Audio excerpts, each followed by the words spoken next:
से इंद्र आ गए। इंद्र को देखकर दुर्वासा ऋषि प्रसन्न हुए और प्रेम स्वरूप उन्होंने एक हार इंद्र को भेंट कर दिया। इंद्र ने हार को अपनी सवारी गजराज के ऊपर फेंक दिया और वो हार हाथी की सूंड से गिरकर जमीन पर गिर जाती है और उस पे हाथी का पैर पड़ जाता है।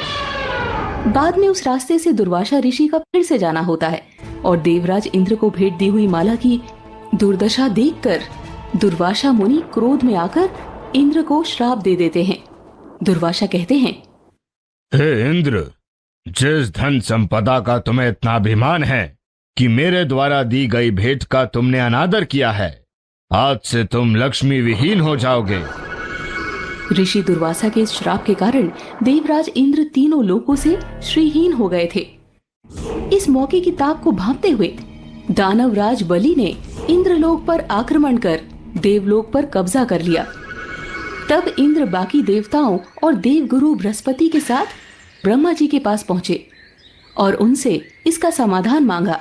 ब्रह्मा जी ने कहा, आप सभी नारायण की शरण में जाएं, इससे आपका ऐश्वर्य यश आपको वापस मिल जाएगा। ब्रह्मा जी के साथ अन्य देवता नारायण की शरण में जाते हैं। इंद्र भगवान बोलते हैं, भगवान विष्णु के चरणों में कोटि कोटि प्रणाम। हे भगवान, धन की देवी लक्ष्मी हमसे नाराज हो गई है, जिसके कारण असुरों ने देवलोक पर अधिकार कर हमें देवलोक से बाहर निकाल दिया।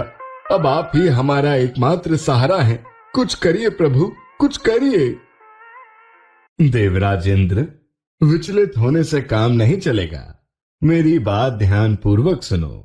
इस समय असुरों पे काल की कृपा है और उनका योग अच्छा चल रहा है और तुम चाहकर भी उनका कुछ नहीं बिगाड़ सकते। इसलिए एक ही उपाय है, अमृत। परंतु हे नारायण, ये अमृत मिलेगा कहां से? अमृत समुद्र में मिलेगा, सागर का मंथन करने से मिलेगा। परंतु हमें तो अमृत के विषय में कुछ ज्ञान नहीं है।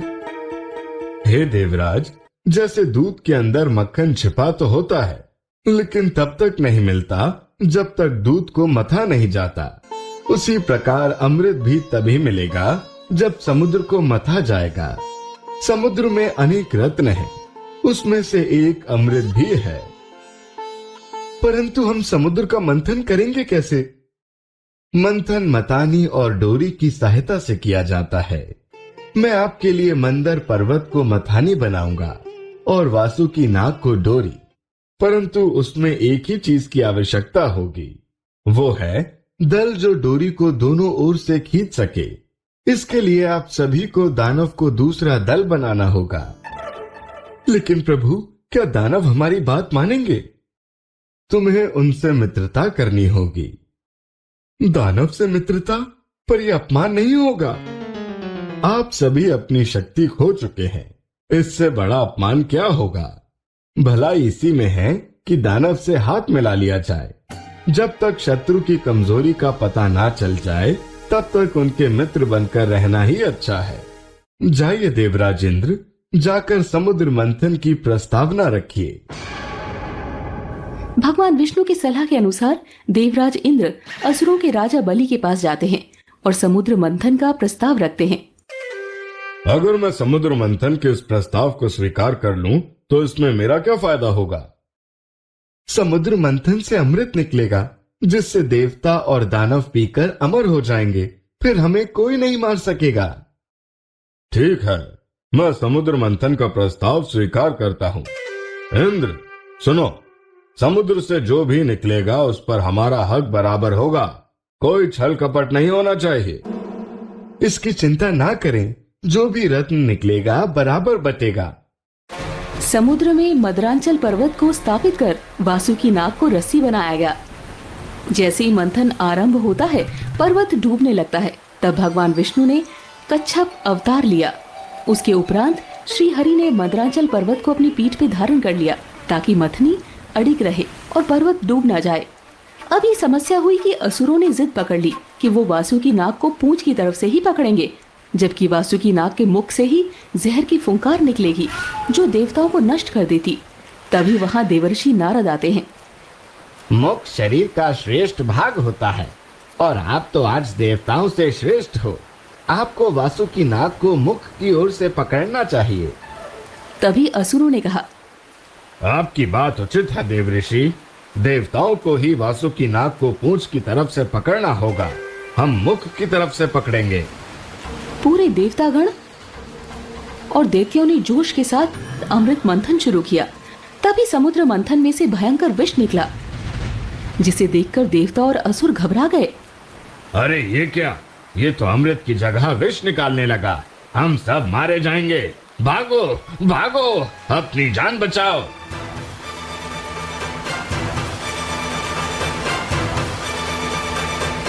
देवतागण ने कहा, हमें भगवान शंकर की शरण में जाना चाहिए।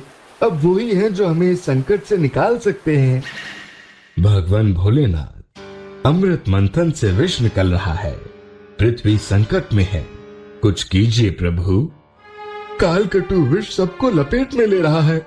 हे महादेव, हम पे अपनी कृपा कीजिए। भगवान शंकर ने कहा, आप लोग बिल्कुल चिंता ना करें, मैं आपके साथ सागर तट पर चलता हूँ। मैं इस विष को ग्रहण करूंगा और इसे अपने गले में रोक लूंगा। सभी देवताओं की स्तुति पे भगवान भोलेनाथ उस विष को पी गए, लेकिन उस विष को गले से नीचे नहीं उतारा और अपने गले में रोक लिया। इसीलिए पूरा जगत भोलेनाथ को नीलकंठ के नाम से भी जानता है। फिर से समुद्र मंथन का आरंभ हुआ और इस बार मंथन में कामधेनु गाय निकली, जिसे ऋषियों ने रख लिया। फिर उच्छेश्रवा घोड़ा निकला, जिसे असुरराज बलि ने रख लिया। उसके बाद ऐरावत हाथी निकला, जिसे देवराज इंद्र ने ग्रहण किया।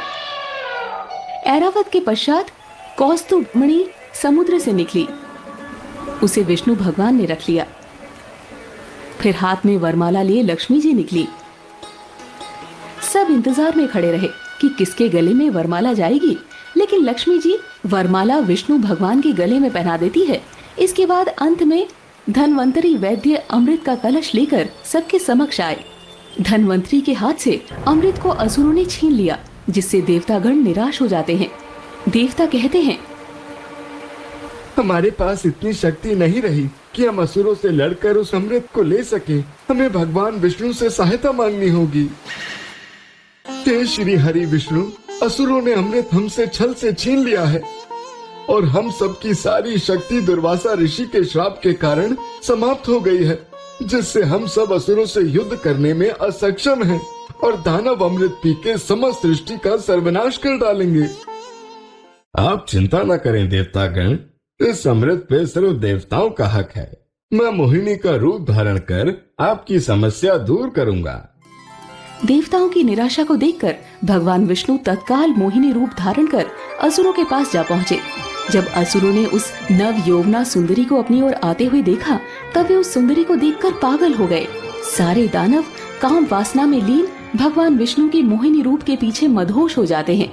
असुर कहते हैं, हे सुंदरी, अगर तुम इस अमृत को अपने हाथों से पिला दो तो इसकी मिठास और बढ़ जाएगी। हे दानवराज, परंतु इस अमृत पर देवताओं का भी हक है। वो आपसे छोटे हैं और आप बड़े हैं। अगर आप उन्हें अमृत नहीं देंगे तो ये छोटापन होगा, जो आपके लिए शोभा नहीं देगा। इसके उपरांत देवता भी अमृत पान के लिए आते हैं। हे सुंदरी, अमृत का वितरण आरंभ करो, हमसे और अधिक धीरज ना धरा जाएगा। अतिथि का सत्कार सबसे पहले होना चाहिए। इसके अनुसार सबसे पहले देवताओं को अमृत का पान कराया जाएगा। जैसी तुम्हारी इच्छा सुंदरी, हमें कोई समस्या नहीं है। सभी दानव और देवता एक अलग कतार में बैठ जाते हैं और भगवान विष्णु मोहिनी के रूप में सभी को अमृत पान कराना शुरू कर देते हैं। मोहिनी रूप में विष्णु जब देवताओं को अमृत पान कराने लगी, तब राहु नामक एक असुर जाकर देवताओं की पंक्ति में शामिल हो गया। भगवान विष्णु को भनक लगी और उन्होंने तत्काल अपने सुदर्शन चक्र से राहु का गला काट दिया। अमृत पान के कारण उसके शरीर के सर और धड़ दोनों भाग जीवित रहे और राहु और केतु के रूप में पहचाने गए। इस तरह भगवान विष्णु देवताओं को अमृत पिलाकर अदृश्य हो गए। उसके बाद दानव गुस्से में आग बबूला होकर देवताओं से युद्ध करने लगे। इस बार देवताओं ने अपनी सारी खोई हुई शक्ति वापस पा ली थी